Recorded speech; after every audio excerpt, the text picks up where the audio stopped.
Hello students, आज हम सब जो है कि अगला टॉपिक इस भौतिक विज्ञान का जो विद्युत प्रतिरोध था उसमें अगला वाला टॉपिक क्या है कि प्रतिरोधों का संयोजन।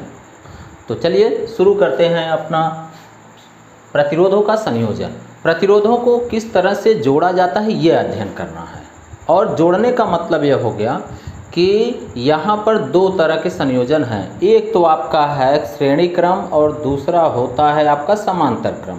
श्रेणी क्रम जिसको सीरीज भी बोला जाता है, समांतर क्रम जिसको पैरेलल बोला जाता है। तो सीरीज और पैरेलल होते क्या है इसको थोड़ा सा समझ लीजिए कि अगर कोई वस्तु है, यह है, अब इसके साथ कोई नई वस्तु आप जोड़ दीजिए, फिर इसके आगे कोई नई वस्तु जोड़ दीजिए, फिर इसके आगे कोई नई वस्तु जोड़ दीजिए। इस तरह से जोड़ते आप चले जाइए तो इसी को कहा जाता है श्रेणी क्रम। कि कोई वस्तु है, अब यह है तो इसको पहला सिरा बोलेंगे, इसको दूसरा सिरा। अब ये दूसरा सिरा अगर यह बोलेंगे तो यह अगर एक वस्तु है तो इसका यह पहला सिरा होगा और यह दूसरा सिरा। तो देखिए यहाँ पे हो क्या रहा है कि इसका दूसरा सिरा और इसका पहला सिरा दोनों को जोड़ दिया गया। फिर इसका चलेंगे तो इसका दूसरा सिरा और इसका पहला सिरा जोड़ दिया गया। फिर यह चल रहा है आगे तो इसका दूसरा सिरा और इसका पहला सिरा जोड़ दिया गया। तो इस तरह से कि किसी प्रतिरोध का, सेम प्रतिरोध में अगर आ जाए, अब यहाँ पे कि कोई प्रतिरोध है, प्रत्येक प्रतिरोध का दूसरा सिरा अगले प्रतिरोध के पहले सिरे से जोड़ दिया जाए तो इसी को कहा जाता है श्रेणी क्रम या सीरीज। अब इसमें हम लोग इतना तो समझ गए कि किस तरह से श्रेणी क्रम होता है। और यहाँ पर मेन टॉपिक जो है समझना जो है वह है प्रवाहित धारा समान होती है। जितनी धारा यहाँ से आ रही है उतनी धारा यहाँ से आएगी। मतलब धारा आई अगर मान लें तो आई ही हमेशा हर जगह धारा रहेगी, वो बदलेगी नहीं। बदलेगा क्या क्या, आपका प्रतिरोध बदलेगा और उसके बीच में सिरों के बीच में विभवांतर, सिरों के बीच का विभवांतर, सिरों के बीच का विभवांतर, यह दो चीज़ बदलेगा।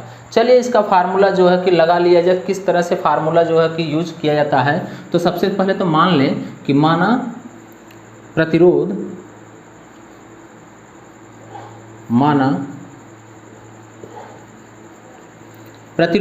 जो प्रतिरोध है उसको मान लेते हैं यहाँ पे R1, R2, R3। तीन प्रतिरोध है, तीन, दो रहे तो दो, 10 रहे 10, जितने भी प्रतिरोध हो उतने प्रतिरोधों को आप मान लिए। ठीक है, अब इसका विभवांतर भी मान लें कि उसमें विभवांतर कितने हैं।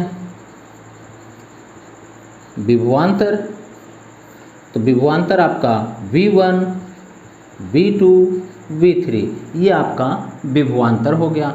तो विभवांतर प्रतिरोध मान लिए, धारा मान लें। धारा क्या है आपका, तो धारा आपका I है। ठीक, माना किसी चालक में तीन प्रतिरोध है R1, R2, R3, उनके सिरों के बीच विभवांतर V1, V2, V3 तथा उसमें प्रवाहित धारा I है। अब इस कंडीशन में इतना तो मान लिए हैं। उसके बाद यहाँ पे तुल्य प्रतिरोध, जो यहाँ से प्रतिरोध चल रहा है वही प्रतिरोध यहाँ बटा हुआ है। अर्थात तुल्य प्रतिरोध का मतलब होता है कि जितने भागों में बटा हुआ है सबको जोड़ देना, यह होता है तुल्य प्रतिरोध का मतलब। ठीक, इतना हो गया। अब हर जगह अगर प्रतिरोध लगा हुआ है तो ओम का नियम ही लगेगा। यहाँ भी ओम का नियम, यहाँ भी ओम का नियम, ओम का नियम, और यहाँ पे भी ओम का नियम। तो ओम का नियम है क्या, वो देखिए कि V इक्वल टू क्या होता है फार्मूला, RI। यह है ओम का नियम, लिख देंगे ओम के नियम से। अच्छा, ओम का नियम यह हो गया, V इक्वल टू आ गया तो इसको मान लेते हैं इक्वेशन नंबर फर्स्ट। दूसरा, यहाँ पर ओम का नियम लगाएं तो क्या हो जाएगा, V1 इक्वल टू R1I, क्योंकि I तो बदल नहीं रहा है, इक्वेशन नंबर सेकेंड। फिर यहाँ पर देखिए V2 इक्वल टू R2I, ये इक्वेशन नंबर थर्ड। और यहाँ पर चेक कर लीजिए कि V3 equal to R3I, equation number 4। ठीक है इतना। अब यहाँ पे तुल्य प्रतिरोध निकाल लें। इसके बाद पहले तो ओम का नियम लगा दीजिए, उसके बाद तुल्य प्रतिरोध। और तुल्य प्रतिरोध का मतलब केवल ये होता है, तुल्य प्रतिरोध नहीं, तुल्य विभवांतर, तो तुल्य विभवांतर ये देखें कि ये विभवांतर कितने भागों में बटा हुआ है, तो कितने भागों में, उन सबको जोड़ देना ही तुल्य विभवांतर कहलाता है। V1 plus V2 plus V3 equation number इसको मान लेते हैं 5वां है। चलिए अब यहाँ पे 1 2 3 4 समीकरण 1 2 3 4 से V या V1 V2 V3 की वैल्यू रखने पर, ठीक है, तो समीकरण 1 2 3 4 से,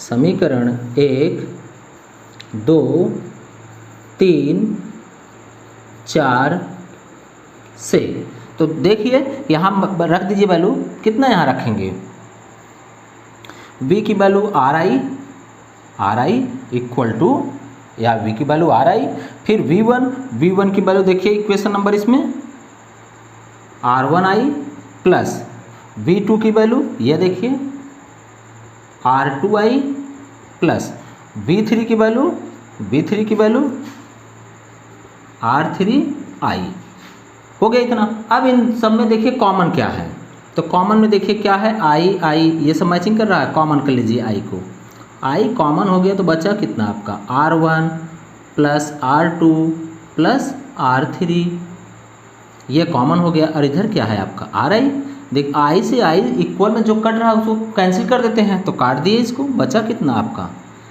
R equal to R1 plus R2 plus R3। अगर ये बच गया तो इसी को तो प्रूव करना था हम लोगों को, और ये हो गया। कितने आसानी से ये हुआ है कि केवल ओम का नियम लगाना है, ये फिगर आप बना दीजिए, उसके बाद ओम का नियम लगा दीजिए, तो V equal to V1 plus V2 plus V3, उसके बाद इस तुल्य प्रतिरोध में ये ओम का नियम ला करके यहाँ पुट कर दीजिए। देखिए क्या कॉमन है उसको कॉमन कर लीजिए, वहाँ पे जो कॉमन था उसको काट दिए, बच गया जो आंसर आ गया, बस इतना ही है। चलिए अब हम लोग देखते हैं श्रेणी क्रम हो गया, श्रेणी क्रम संयोजन जो था उस पर चलिए 2 क्वेश्चन सॉल्व कर लिया जाए ताकि वो एकदम कन्फर्म हो जाए, और फिर उसके बाद समांतर श्रेणी में कैसे जोड़ा जाता है, समांतर क्रम में कैसे जोड़ा जाता है उसको अध्ययन करेंगे। तो यहाँ प्रश्न देखिए, 2 ओम तथा 4 ओम प्रतिरोध वाले, 2 ओम तथा 4 ओम प्रतिरोध वाले तार को परिपथ में श्रेणी क्रम में जोड़ा गया है। किस क्रम में जोड़ा गया है, श्रेणी क्रम। अब श्रेणी क्रम का सोच लीजिए कि कैसे श्रेणी क्रम का चित्र बना हुआ था, उसमें कैसे जोड़ा जाता है, और उसका फार्मूला क्या लास्ट में आया था, हम लोग क्या सिद्ध करे थे, वही फार्मूला यूज करेंगे। संयोजन का तुल्य प्रतिरोध ज्ञात कीजिए। तुल्य प्रतिरोध का मतलब होता है जब पूछे तो आप जान जाइए कि उसका रिजल्ट कितना आ रहा है, उसको जोड़ के आपको बताना है। अब क्वेश्चन को सॉल्व किया जाए तो यहाँ पे माना R1 इक्वल टू कितना है 2 ओम, ठीक, फिर R2 इक्वल टू कितना है 4 ओम। क्या पूछा है, तुल्य प्रतिरोध, तो मान लेते हैं जो तुल्य प्रतिरोध है वह R है, ये पूछा है। किस क्रम में जरा जुड़ा है इसको देख लीजिए, तो क्या है, श्रेणी क्रम में जुड़ा है। श्रेणी क्रम का फार्मूला होता है कि R equal to R1 plus R2, जितने प्रतिरोध हों सबको लिख दीजिए, 4 हैं तो R1 plus R2 plus R3 plus R4 ऐसे लिख दीजिए। अब वैल्यू पुट कर दीजिए इसकी, तो R1 की वैल्यू कितनी है 2 ओम प्लस R2 की वैल्यू कितनी है 4 ओम, और जोड़ दीजिए कितना आ गया तुल्य प्रतिरोध R इक्वल टू 6 ओम। ये आपका आंसर आ गया, ठीक। अब दूसरा क्वेश्चन देख लें। दूसरा प्रश्न चलिए देखिए कि श्रेणी क्रम पे 10 ओम 6 ओम 4 ओम के 3 प्रतिरोध श्रेणी क्रम में संयोजित हैं। परिपथ के समतुल्य प्रतिरोध की गणना कीजिए। किस क्रम में संयोजित है, श्रेणी क्रम में। क्या ज्ञात करना है, समतुल्य। समतुल्य मतलब जोड़ना है। कैसे जोड़ना है, आप श्रेणी क्रम के लिए फार्मूला सोच लीजिए कि कैसे जोड़ना है। अगर आ जाता है कि इसका डायग्राम भी बना दीजिए, तब कैसे बनाएंगे, तो ये आपका देखिए पहला प्रतिरोध हो गया, दूसरा प्रतिरोध हो गया, तीसरा प्रतिरोध हो गया, और यहाँ पर आज करके कुंजी आप लगा दीजिए। उसके बाद आगे आइए, यहाँ से बैटरी को लगा दीजिए। पहले बड़ा होगा फिर छोटा होगा, फिर बड़ा होगा फिर छोटा, इस तरह से बैटरी को लगा दीजिए। यहाँ प्लस हो गया, यहाँ माइनस। इसमें धारा I प्रवाहित हो रही है, यह आपका R1 हो गया, R2 हो गया और R3 हो गया। अब यहाँ पे ये दिया क्या है, यहाँ इसकी वैल्यू कितनी दिया है कि 10 ओम है, इसकी वैल्यू कितना दिया है 6 ओम है, और इसके लिए कितना है आपका 4 ओम है। अब इसका तुल्य प्रतिरोध पूछ रहा है, तो तुल्य प्रतिरोध का मतलब क्या हुआ, फार्मूला कौन सा लगाएंगे, R equal to R1 plus R2 plus R3। चलिए वैल्यू पुट कर दीजिए। R1 की वैल्यू कितनी है 10 ओम प्लस 6 ओम प्लस 4 ओम, जोड़ दीजिए सबको, कितना हुआ 10 और 6 10 20 ओम। यह R इक्वल टू आपका समतुल्य प्रतिरोध पता चल गया क्या है। ठीक, एकदम इजी है। इस तरह से क्वेश्चन मिल जाए तो उसमें कन्फ्यूज होने वाली बात नहीं है, एकदम इजी है। केवल फार्मूला आप ध्यान में रखिए कि श्रेणी क्रम के लिए क्या फार्मूला लगाते हैं। चलिए एक और प्रश्न। एक वैद्युत लैंप जिसका प्रतिरोध 30 ओम है, यह लैंप है, इसका प्रतिरोध कितना है 30 ओम है, तथा एक 8 ओम प्रतिरोध का चालक और एक 8 ओम का प्रतिरोध वाला चालक 10 वोल्ट की बैटरी से चित्र में दिखाए गए अनुसार संयोजित, जैसे इसमें दिखाया गया वैसे जोड़ दिया गया, इसका कहना यह है। तो प्रश्न इसमें क्या है कि परिपथ का कुल प्रतिरोध, तो कुल प्रतिरोध का मतलब तो आप समझ गए कि देखिए किस क्रम में जोड़ा गया है, उसी का फार्मूला लगा लीजिए। तो ये हो गया एक प्रतिरोध। अब इसका पहला सिरा हो गया, इधर हो गया दूसरा सिरा, तो दूसरे सिरे के आगे और फिर इसको देख ले तो इसका पहला सिरा जोड़ दिया गया, तो इसका मतलब कि वायर अगर सीधा भी कर दें तो इस श्रेणी क्रम में ही आएगा। तो इसको मान लेते हैं R1 इक्वल टू कितना है आपका 30 ओम, और R2 इक्वल टू कितना है देखिए 8 ओम। तो यह आपका तुल्य प्रतिरोध, कुल प्रतिरोध कितना हो गया R1 प्लस R2, तो यह इसकी वैल्यू कितनी है 30 ओम, प्लस इसकी वैल्यू कितनी है यहाँ पे 8 ओम, जोड़ दीजिए यह कितना हो गया 38 ओम। तो यह R इक्वल टू पहले का तो फार्मूला लगा करके हम लोग सॉल्व कर लीजिए।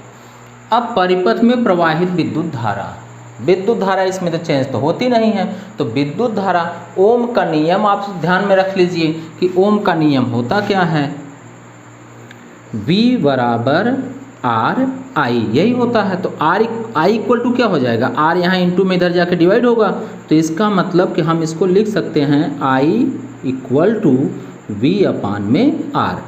ठीक है, अब V क्या है, कितना है 10 वोल्ट है, और यह R कितना आया, तुल्य प्रतिरोध इसका 38 आया है। अब डिवाइड कर दीजिए, तो 2 से 2 पचे 10, 2 पचे 10 और 2 से होता है 19, और यह कितना आ गया 5, तो 5 में 19 से डिवाइड कर दीजिए जरा, देखिए कितना आ गया 19, दशमलव लगा दिए 50, 19 दूना 38, यहाँ बचा 2, यहाँ पे 1 0, 19 पचे 55, 19 छक्का 114, 6 बार चला जाएगा। अब तो इतने दुइये पॉइंट तक रख लीजिए, ज़्यादा बड़ा रखने से क्या मतलब है, तो 0.26 एम्पियर ये आपका धारा आ गई। दूसरा प्रश्न हो गया। तीसरा क्या कह रहा है, वैद्युत लैंप तथा चालक के सिरों के बीच विभवांतर बता दीजिए। वैद्युत लैंप तथा चालक के सिरों के बीच विभवांतर, तो इसका विभवांतर बताइए। यह देखिए कि किससे जुड़ा हुआ है, तो यह 30 ओम से जुड़ा हुआ है। 30 ओम से जुड़ा है तो विभवांतर क्या हो जाएगा, V इक्वल टू यहीं से निकाल लीजिए, RI है तो RI ही रखिए, V equal to RI। R की वैल्यू कितनी है कि 30 ओम, और गुणे में I की वैल्यू जो धारा निकाले हैं कितनी है 0.26, जरा मल्टीप्लाई कर लें तो 0 का 0 हुआ, 3 6 18, और 3 दूना 6 7 मतलब 2 अंक पे दशमलव लगा दें तो यह आ गया विभवांतर 7.8 वोल्ट, V इक्वल टू ये आ गया। तो लगभग सभी प्रश्न हो गए। अब यहाँ पर अगर ये समझ में आ गया तो ठीक है, अगर नहीं तो आप पहले किस में क्या पूछा था, कुल प्रतिरोध, तो सबको श्रेणी क्रम में था तो श्रेणी क्रम में केवल जोड़ दिए हैं, उसके बाद क्या पूछा कि विद्युत धारा। तो विद्युत धारा का मतलब सोच लीजिए कि यहाँ पे धारा बदलती नहीं है, तो धारा के साथ में हम क्या लगाते हैं, कुल प्रतिरोध ही रखते हैं और कुल विभवांतर ही रखा जाता है। तो कुल प्रतिरोध और कुल विभवांतर, तो I = V/R, V की वैल्यू कितनी है 10 वोल्ट और R की वैल्यू कितना है 38। आप डिवाइड कर दीजिए, ये मिल गया। उसके बाद क्या पूछा था, विभवांतर। तो विभवांतर =RI होता है। तो यहाँ पर इसका विभवांतर पूछ रहा है, मतलब कि हम इसी प्रतिरोध को यूज करेंगे, इसको नहीं करेंगे। तो यहाँ का विभवांतर कितना मिल गया हमें 30 गुणे में जो धारा, क्योंकि धारा तो बदल नहीं रही है। अब दोनों का गुणा कर दीजिए, ये भी आ गया है। अब आप लोगों को अगर वीडियो पसंद आ रहा है तो अपने जो है कि मित्रों को और ख़ुद जो है कि सब्सक्राइब करिए, लाइक करिए। अगर कोई दिक्कत हो रही तो आप कमेंट में ज़रूर कीजिए। अगर किसी टॉपिक पे दिक्कत हो रही तो आप उस पर कहिए, हम वीडियो ज़रूर जो है कि बनाने के लिए कोशिश करेंगे। धन्यवाद।